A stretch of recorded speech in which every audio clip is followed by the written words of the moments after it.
Paris. March 8, 1991. The glass door of a small specialist record shop on the Rue de Douai in the 9th arrondissement opened with the sharp chime of its electronic bell. Two men walked in. One wore a dark olive-green waxed cotton jacket over a deep rust-orange roll-neck sweater, dark charcoal corduroy trousers, brown leather boots with a worn left heel, a burgundy wool flat cap pulled low over graying brown hair. Johnny Hallyday. The other was younger, 33 years old, wearing a pale blue denim jacket over a cream and burgundy striped rugby shirt, dark navy jeans, white canvas trainers slightly gray from Paris pavements. His name was Sébastien Gros, sound engineer. Johnny Halliday's sound engineer for the past 4 years, which meant he had spent 4 years hearing things that most people spent their lives trying to hear once, and had developed in those 4 years the particular combination of professional calm and private excitement that comes from working very close to something remarkable, and having learned not to show the excitement in public. Neither of them had been recognized on the street that morning. The cap and the ordinary clothing had done their job. The shop owner, Vincent Aubert, was behind his counter cataloguing a new delivery when the bell rang. He looked up. Within 20 minutes, the most signed record in his entire shop would be offered to the man whose signature was on it. But Vincent Aubert did not know that yet. Vincent Aubert was 47 years old. He had opened Disques Aubert on the Rue de Douai in 1971. 20 years of specialist records, which in 1991 meant the particular combination of new releases and collector's items and rare pressings and signed editions that made the Rue de Douai the address in Paris for people who took records seriously. He opened the shop at 10 every morning and catalogued new stock with the methodical precision of someone who understood that the value of a record was in its documentation as much as its music. Every signed record had a provenance card. Every rare pressing had a condition report. Every collector's item had a price that reflected not sentiment but research. Vincent Aubert was wearing that morning a dark charcoal wool jacket over a pale grey turtleneck sweater, dark navy trousers, black leather Oxford shoes, his hair dark brown going grey at the temples, cut short and neat, thin silver-framed glasses on his nose.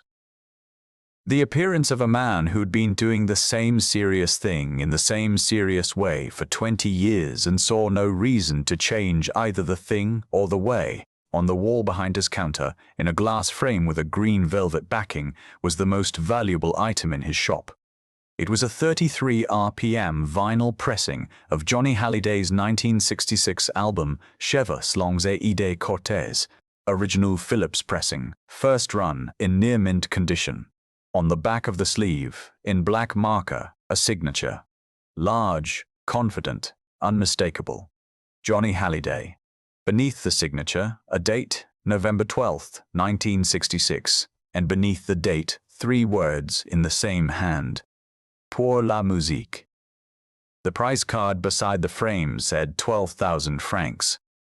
The two men who had just entered separated immediately. Sebastian went to the new release section near the door. Johnny Hallyday walked slowly toward the back of the shop, reading the section dividers. Rock français et jazz classique, imports, with the unhurried attention of someone who has nowhere else to be and finds exactly this kind of place to be. His eyes found the framed record on the wall behind the counter. He stopped. He looked at it for a long moment. The Phillips pressing, the near-mint sleeve, the signature in black marker. He walked to the counter. Vincent Aubert looked up from his cataloguing. "Welcome," he said, his voice the professional courtesy of a specialist shop. Warm enough to be polite, contained enough to communicate that this was a serious establishment. Johnny Hallyday nodded. "The record behind you," he said. "The framed one. Can I look at it?" Vincent Aubert turned to look at the framed record, then back at the man in the olive-green waxed jacket and burgundy flat cap. He made his assessment in the way he always made it, quickly, methodically, from the details available. The jacket was decent quality but worn. The flat cap was old. The boots had a worn left heel. The man was of a certain age, late 40s perhaps, and had the appearance of someone who might be a serious collector, but might equally be a browser who would waste 20 minutes of his morning. "That record is 12,000 francs, said Vincent Aubert. Simply, directly. The price as the first information, which was his standard approach with the items on the wall. It saved time for everyone. Johnny Hallyday looked at the framed record, then at Vincent. "I'd just like to look at it," he said. Vincent Aubert held the look for a moment. Then he reached behind him, lifted the framed record from its hook, and placed it on the counter between them. Johnny Hallyday looked at the sleeve. Then he turned it over. His eyes went immediately to the signature. He looked at it for several seconds without touching the glass. Then he said something that Vincent Aubert had not expected. "The date is wrong," he said. Vincent Aubert looked at the record, then at the man. "I assure you the authentication is complete," he said. "The signature has been verified by 2 separate—" "The date is wrong," said Johnny Hallyday again. Not aggressively. Simply, the way someone corrects a factual error about something they were present for. November 12, 1966. I wasn't in Paris on November 12, 1966. I was in Marseille. That signing session was on November 14th. 2 days later, Vincent Aubert looked at the date on the sleeve through the glass. November 12, 1966. "How would you know that?" he said, his voice carrying the particular carefully controlled tone of a specialist who has just had the provenance of a 12,000 francs item questioned by a man in a worn jacket and a flat cap. Johnny Hallyday looked at him. He said nothing for 3 seconds. Then he reached into the inside pocket of his olive-green waxed jacket and took out a small, worn leather diary. He placed it on the counter. He opened it, found a page, turned it toward Vincent Aubert. The page was from November 1966, at the date November 14th, in handwriting that matched the signature on the record exactly, with the words Marseille. Signing session. Phillips. Vincent Aubert looked at the diary page, then at the signature on the record through the glass, then at the diary page again, then at the man across the counter. He opened his mouth. Johnny Hallyday took off his flat cap, set it on the counter. Sebastien Gros had moved from the new release section to the import section and was working through the American pressings with the focused attention of someone who knew what he was looking for. He heard the silence from the counter before he heard anything else, the particular quality of silence that arrives in a room when something has shifted. He looked up. He saw Vincent Aubert's face. Then he saw his employer's face without the flat cap. Then he looked at the ceiling briefly with the expression of a man who has learned to find certain moments quietly enjoyable. Vincent Aubert was still looking at Johnny Hallyday, he said, and his voice had changed. It had the particular quality of a man whose professional certainty has just encountered something it cannot accommodate within its existing framework. He said, "You are." Johnny Hallyday nodded. Vincent Aubert looked at the framed record on the counter between them. He looked at the signature. He looked at the diary page still open on the counter. He looked at the signature again. Then he said, "The date is wrong." "Yes," said Johnny Hallyday. Vincent Aubert took off his thin silver-framed glasses, cleaned them on his turtleneck, put them back on. This was not necessary. It was something to do while his professional self reorganized itself around a piece of information it had not anticipated. He looked at Johnny Hallyday. "If the date is wrong," he said slowly, "then the provenance documentation is incorrect, which means the authentication is based on the wrong signing session," said Johnny Hallyday. "Yes." Vincent Aubert was quiet for 4 seconds. Then he said, "I paid 8,000 francs for this record at auction 6 months ago, with full authentication documentation." Johnny Hallyday looked at the framed record on the counter. "I know someone who was at the Marseille signing on November 14th, he said. "He has photographs. The date on those photographs will match the date in this diary. Here is the first twist of this story." Johnny Hallyday did not say this to damage the record's value. He did not say it to embarrass Vincent Aubert. He said it because the date was wrong, and wrong things, when you know they are wrong because you were there, should be corrected. Vincent Aubert looked at him for a long moment. Then he said, "Why are you telling me this?" "Because you have it priced at 12,000 francs based on information that isn't accurate," said Johnny Hallyday, "and whoever buys it at 12,000 francs will eventually find out the date is wrong.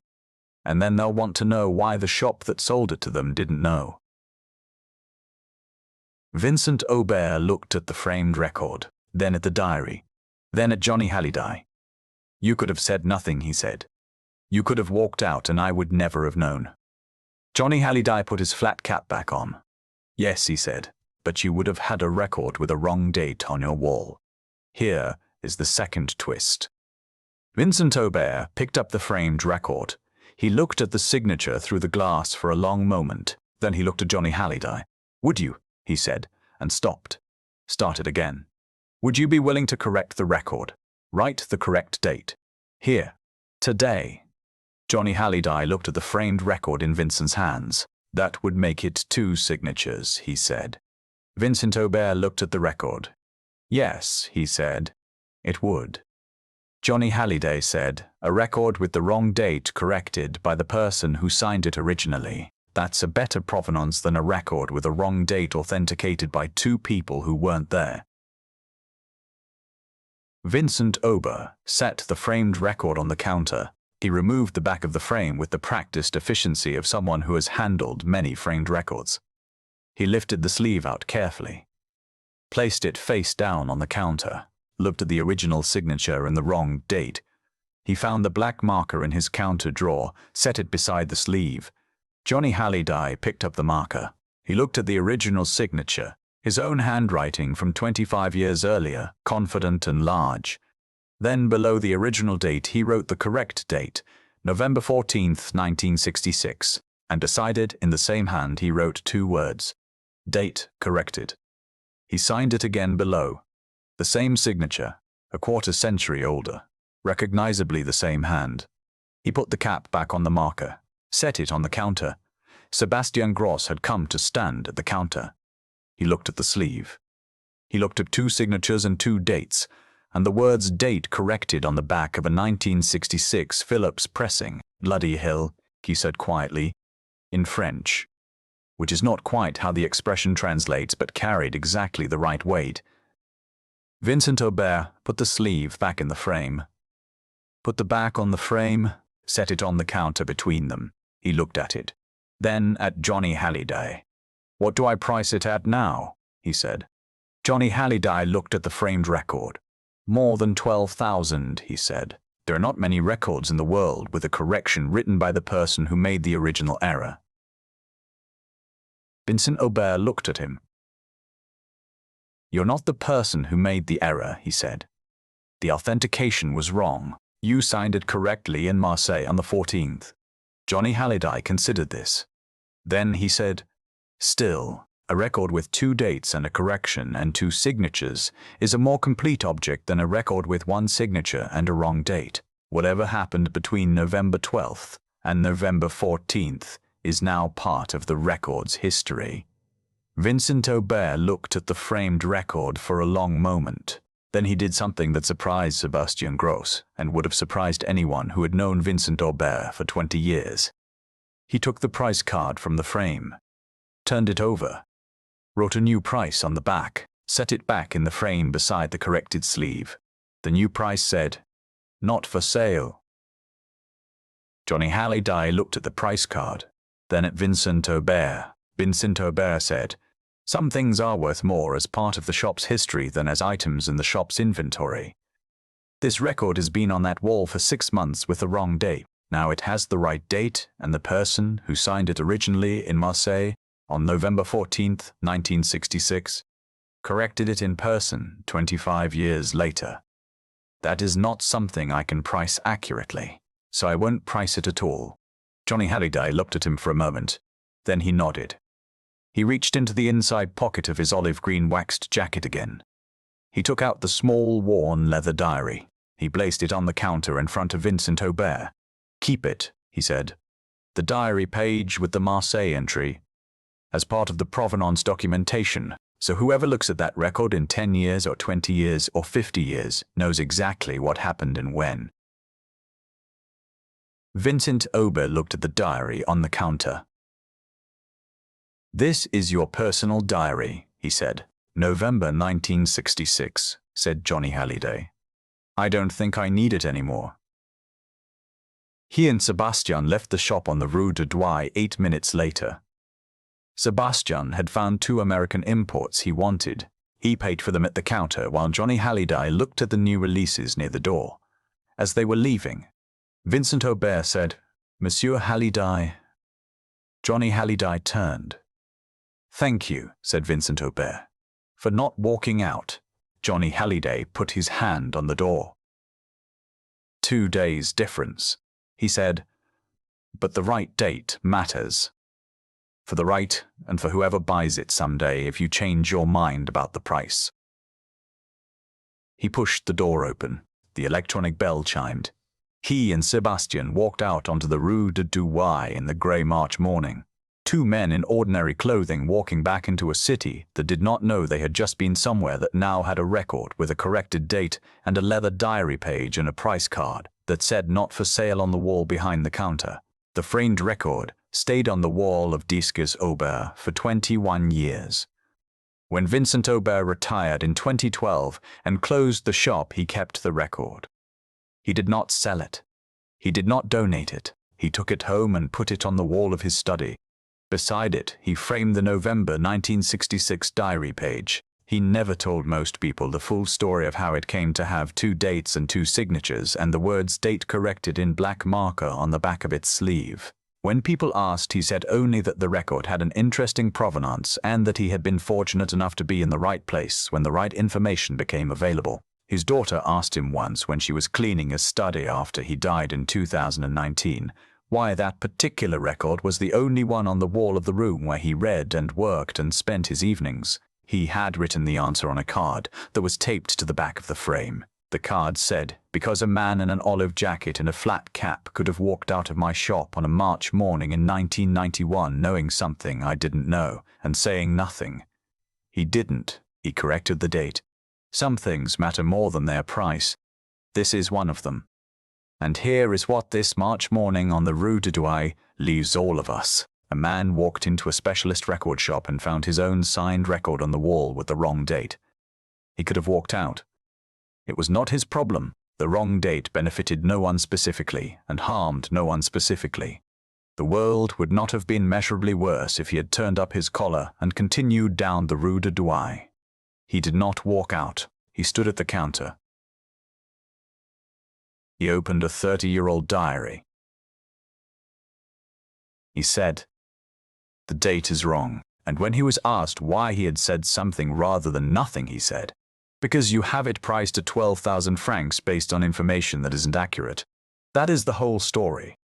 That is everything. Because the right response to finding something wrong that you could easily leave wrong is not a calculation about what it costs you to correct it. It is the simple recognition that wrong things should be corrected when you know they are wrong because you were there. And have you ever known something was wrong and said nothing because saying something was not your problem? Or have you been the person who opened the diary and said the date is wrong? Tell us in the comments. Because these are the stories that remind us that honesty is rarely a large gesture. It is almost always the small, specific decision to say the thing you know when saying nothing would have been easier.